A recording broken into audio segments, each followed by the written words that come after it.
Myself Shilpa Gadole from SCS Girls Junior College, Paspauli, Nagpur. We have already started a chapter 5th, Cell Structure and Organization. And today we will discuss most important part of the cell. Means in plant cell. हम plant cell में जो एक cell organelle present होता है जो बहुत ज़्यादा important है, हम उसके बारे में पढ़ने वाले हैं, जिसको हम प्लास्टिड बोलते हैं ना. Like mitochondria, plastid 2 are double walled organelle contains DNA, RNA and 70S type of ribosome. अब ये जो स्ट्रक्चर है ये क्लोरोप्लास्ट का है. ऐसा ही स्ट्रक्चर प्लास्टिड में उसके कुछ टाइप्स हैं, उनका स्ट्रक्चर आपको कुछ इस प्रकार से ही दिखेगा. तो ये जो होते हैं ये 2 लेयर होते हैं. जो भी प्लास्टिड के ऑर्गेनेलीज होंगे उसके टाइप्स होंगे वो सारे के सारे 2 लेयर से बने हुए होंगे. इंटरनल मेम्ब्रेन होगी, आउटर मेम्ब्रेन होगी और दोनों मेम्ब्रेन के बीच में एक स्पेस भी होगी. इनके पास खुद का एक सर्कुलर डीएनए भी होगा, इनके पास 70S टाइप का राइबोसोम भी होगा और इनके पास आरएनए भी प्रेजेंट होंगे. But they are larger in size and can be observe under light microscope. लेकिन इनका साइज जो है वो बड़ा होने के कारण हम लाइट माइक्रोस्कोप में भी देख सकते हैं. Plastid are classified according to the pigment which is present in it. अब प्लास्टिड में जो पिगमेंट प्रेजेंट है उन पे डिपेंड करता है कि वो टाइप क्या है उसका. प्लास्टिड का कौन सा टाइप है ये डिपेंड करता है कि कौन से पिगमेंट्स उसमें प्रेजेंट है. जैसे leucoplast, chromoplast and chloroplast. Leucoplasts do not contain any pigment. They are of various shape and size. Leucoplast का कोई भी प्रकार का पिगमेंट नहीं होता, कलरलेस हम यहाँ पर बोल सकते हैं. इसका शेप जो है अलग अलग टाइप के हो सकते हैं और इनका साइज भी यहाँ पर वेरी हो सकता है. These are meant for storage of nutrient. ये सिर्फ न्यूट्रिएंट मटेरियल को स्टोर करने के काम आते हैं. Amyloplast that store starch and eleuroplast that store oil and aleuroplast that store protein. यहाँ पे देखो amyloplast, eleuroplast and aleuroplast. These are the type of leucoplast and these are colorless. They can store the material only. उनका function क्या है कि वो किसी material को स्टोर करे. जहाँ जैसे कि यहाँ पर अमाइलोप्लास्ट है जिसने स्टोर किया है स्टार्च को, इलेउरोप्लास्ट है जिसने स्टोर किया है ऑयल को और एल्यूरोप्लास्ट है जिसने स्टोर किया है यहाँ पे प्रोटीन को. यही फंक्शन रहेगा यहाँ पर ल्यूकोप्लास्ट का. Chromoplast, this is the first type of plastid and this is second type of plastid. Chromoplast contain pigment like carotene and xanthophyll etc.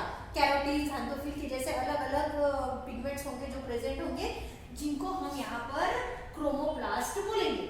They impart red, yellow, orange color to flowers and fruits. अब हमको पता है कि plant तो green होता है लेकिन उसको आने वाले फ्लावर जो होते हैं वो बहुत सुंदर होते हैं और अलग अलग कलर के होते हैं. वैसे ही फ्रूट्स भी अलग अलग कलर के हो सकते हैं. पर्पल, रेड, ग्रीन भी होते हैं और अलग अलग कलर के येलो वगैरह. तो इस तरह से फ्रूट के भी कलर अलग अलग हो सकते हैं बिकॉज ऑफ क्रोमोप्लास्ट. क्रोमोप्लास्ट की वजह से. इसका मतलब क्या बोलेंगे कि क्रोमोप्लास्ट में अलग अलग कलर्स के पिगमेंट्स प्रेजेंट होंगे जिनकी वजह से फ्लावर्स को अलग अलग कलर का शेप कलर्स आ रहे हैं और फ्रूट्स को भी अलग अलग कलर्स अचीव हो रहे हैं because of the chromoplast. Now you must have understood why potato look white in color and shoe flower petal are red. इसी वजह से पोटैटो जो होता है उसका व्हाइट कलर होता है हमको पता है और शू फ्लावर जो होते हैं उनके पेटल्स रेड कलर के होते हैं because of the pigments of chromoplast. Both leucoplast and amyloplast do not contain photosynthetic apparatus. अब इनके पास किसी भी प्रकार का फोटोसिंथेटिक apparatus प्रेजेंट नहीं है. हमने यहाँ पर बोला नहीं है कि इनके पिगमेंट जो है वो फोटोसिंथेसिस करते हैं. नहीं, बिल्कुल नहीं करेंगे. यहाँ पर ल्यूकोप्लास्ट का कोई कलर ही नहीं है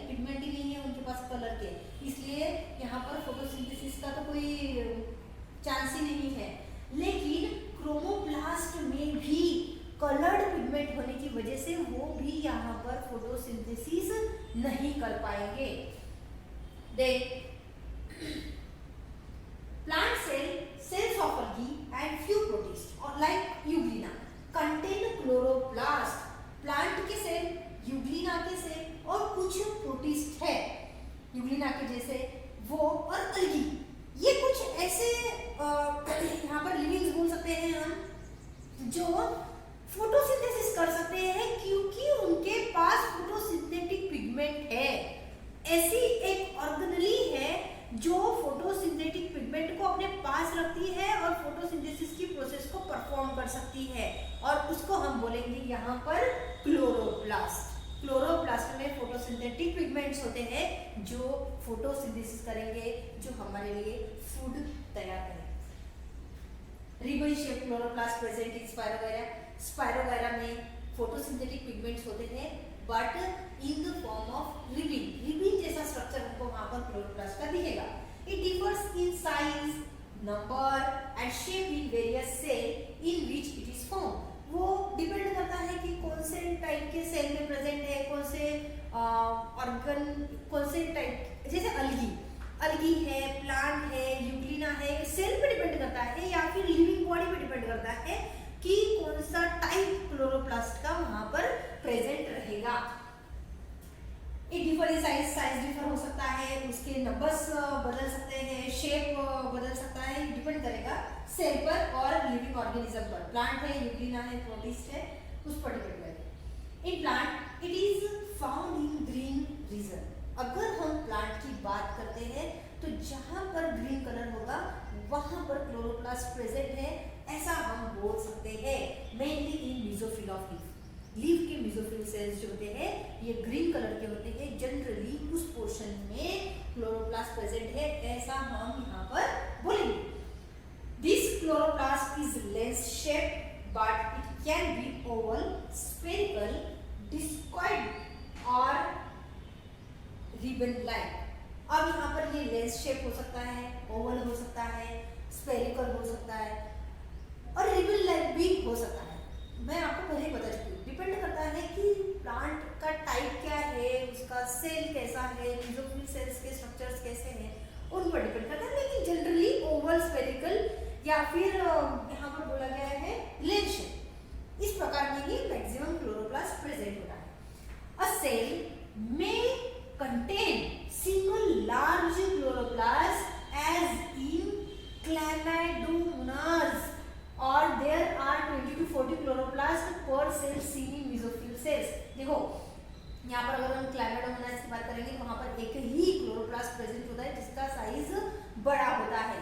लेकिन अगर हम मेसोफिल सेल्स की बात करेंगे, मेसोफिल सेल्स जो कि लीफ में प्रेजेंट होते हैं, प्लांट में प्रेजेंट होते हैं, वहां पर अगर हम बात करेंगे तो वहां पर 20 से 40 नंबर में क्लोरोप्लास्ट प्रेजेंट हो सकते हैं।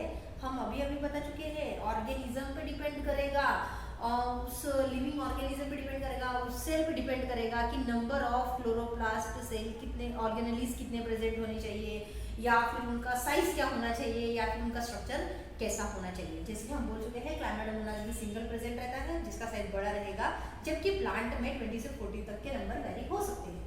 Chloroplast contain green pigment. Chloroplast जो है वो ग्रीन पिगमेंट से बना हुआ होता है। हम बता चुके हैं कि क्लोरोप्लास्ट में बहुत ग्रीन पिगमेंट्स प्रेजेंट होंगे जिसको हम क्लोरोफिल बोलेंगे, along with other enzyme that help in production of sugar by the photosynthesis. अब हम यहाँ पर बोल चुके हैं कि क्लोरोप्लास्ट जो होगा वो फोटोसिंथेसिस की प्रोसेस करेगा, हमारे लिए फूड प्रोडक्शन करेगा। लेकिन क्लोरोप्लास्ट में क्लोरोफिल होते हैं।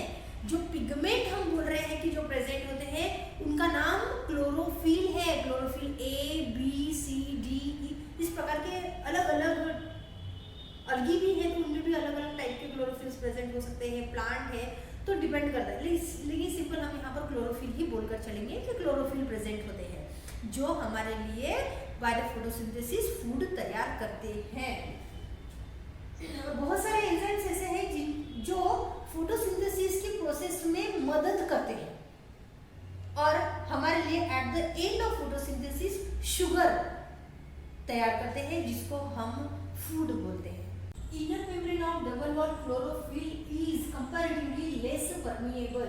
अब हम अगर क्लोरोप्लास्ट का स्ट्रक्चर देखते हैं तो इसको हम आउटर लेयर बोलेंगे। This is outer layer and this is inner layer. This is permeable to each substance. ये किसी भी सब्सटेंस के लिए परमिएबल होगी, कोई भी सब्सटेंस को ये अंदर ले सकती है। The space which is present in between inner membrane and outer membrane is known as inter membrane space. दोनों के बीच में एक स्पेस प्रेजेंट होगी। अब ये जो इनर मेम्ब्रेन प्रेजेंट है ये selectively permeable. Selectively permeable means कुछ ही सब्सटेंस को, उसको जो रिक्वायर्ड है ऐसे ही सब्सटेंस को वो अंदर लेने की कैपेसिटी यहाँ पर रखती है। Inside the cavity of inner membrane there is another set of membranous sac called thylakoid. अब हम अगर क्लोरोप्लास्ट में देखते हैं तो हमें कुछ इस डिस्क लाइक स्ट्रक्चर दिख रहे हैं। इस डिस्क लाइक स्ट्रक्चर को हम थैलाकोइड बोलेंगे और उसकी मेम्ब्रेन, थैलाकोइड की मेम्ब्रेन जो होगी उसको हम यहाँ पे थैलाकोइड मेम्ब्रेन बोलेंगे। मींस थैलाकोइड रीजन ये, और जो मेम्ब्रेन होगी, जो उसकी कवरिंग होगी, उसको हम यहाँ पर बोलेंगे थैलाकोइड रीजन। एंड ऑल द थैलाकोइड, ये सारे के सारे थैलाकोइड मिलकर हम इसको बोलते हैं grana. Then thylakoid are arranged in the form of stacks called grana. हम सारे के सारे थैलाकोइड जो है उसको अगर जोड़ देते हैं, एक के ऊपर एक रख देते हैं, तो हम उसको यहाँ पर ग्रैना बोल सकते हैं। सिंगुलर अगर एक को बोलेंगे तो हम यहाँ पे ग्रैना भी बोल सकते हैं। The grana are connected to each other by membranous tubules called stroma lamellae. अब आप यहाँ पे एक चीज याद रखो कि अगर ये डिस्क लाइक पोर्शन है, इसका इनर पोर्शन जो है उसको हम यहाँ पे थैलाकोइड बोल रहे हैं, और इसी थैलाकोइड पोर्शन में यहाँ पर क्लोरोफिल प्रेजेंट रहेंगे। जो भी पिगमेंट्स है, फोटोसिंथेटिक पिगमेंट इसी रीजन में प्रेजेंट रहेंगे। ये मेम्ब्रेन को हम थैलाकोइड मेम्ब्रेन बोलेंगे, लेकिन ये पूरी की पूरी डिस्क जो है, ये पूरी की पूरी डिस्क जो है उसको हम बोलते हैं यहाँ पे ग्रैनम। और इनका जो कनेक्शन है, जो स्टैक्स लाइक स्ट्रक्चर हमको दिख रहा है, उसको हम बोलेंगे ग्रैनम। और ये सारे के सारे ग्रैनम, मतलब ये जो प्रेजेंट है यहाँ पे सारे के सारे बंच ऑफ ग्रैनम जो है, ये एक दूसरे से जुड़े हुए हैं एक ट्यूब्यूल लाइक स्ट्रक्चर से। इसको हम ट्यूब्यूल लाइक स्ट्रक्चर बोलेंगे, पाइप लाइक स्ट्रक्चर भी बोल सकते हैं। It is known as stroma lamellae. अब स्ट्रोमा लैमेली हम इसलिए बोलते हैं, लैमेली मींस कनेक्शन करने वाली एक ट्यूब्यूल, और स्ट्रोमा इसलिए क्योंकि ये जो लिक्विड मीडियम प्रेजेंट है, जो liquid cytoplasm like structure present है क्लोरोप्लास्ट में, इसको हम यहाँ पर स्ट्रोमा बोलेंगे। लैमेली जो है ये स्ट्रोमा में प्रेजेंट है और इसीलिए इसको यहाँ पर स्ट्रोमा लैमेली बोला गया है। Now space outside thylakoid is filled with stroma. मैं आपको बता चुकी हूँ जो लिक्विड मीडियम रहेगा उसको हम यहाँ पर स्ट्रोमा बोलेंगे। The stroma and the shape inside the thylakoid contain various enzymes essential for the photosynthesis. अब स्ट्रोमा में यहाँ पर ये स्ट्रोमा पूरा जो लिक्विड मीडियम प्रेजेंट है क्लोरोप्लास्ट में, उसमें और ये थैलाकोइड रीजन, ये डिस्क जहाँ पर फोटोसिंथेटिक पिगमेंट्स भी प्रेजेंट है, यहाँ पर दोनों जगह फोटोसिंथेसिस के लिए जरूरी रहने वाले सारे के सारे एंजाइम्स जो है वो प्रेजेंट होंगे। फोटोसिंथेसिस एक बहुत बड़ी प्रोसेस है, उसके लिए बहुत ज़्यादा एंजाइम की ज़रूरत पड़ती है, और ये सारे के सारे एंजाइम जो है ये स्ट्रोमा में जो लिक्विड मीडियम है क्लोरोप्लास्ट का उसमें, और जो थैलाकोइड पोर्शन है जहाँ पर फोटोसिंथेटिक पिगमेंट्स प्रेजेंट है वहाँ पर भी एंजाइम प्रेजेंट रहेंगे जो फोटोसिंथेसिस की प्रोसेस में मदद करेंगे। Like other plastids, stroma of chloroplast also contain DNA and ribosome। ये मैं आपको पहले बता चुकी हूँ। अगर प्लास्टिड है वो कौन से भी टाइप का हो, जैसे ल्यूकोप्लास्ट था, क्रोमोप्लास्ट था, वैसे ही क्लोरोप्लास्ट भी है, सब में राइबोसोम प्रेजेंट रहेगा, डीएनए प्रेजेंट रहेंगे और आरएनए भी प्रेजेंट रहेंगे। इस तरह से ये पूरा स्ट्रक्चर जो है वो क्लोरोप्लास्ट का है, और हम यहाँ पर क्लोरोप्लास्ट का पोर्शन जो है वो पढ़ चुके हैं।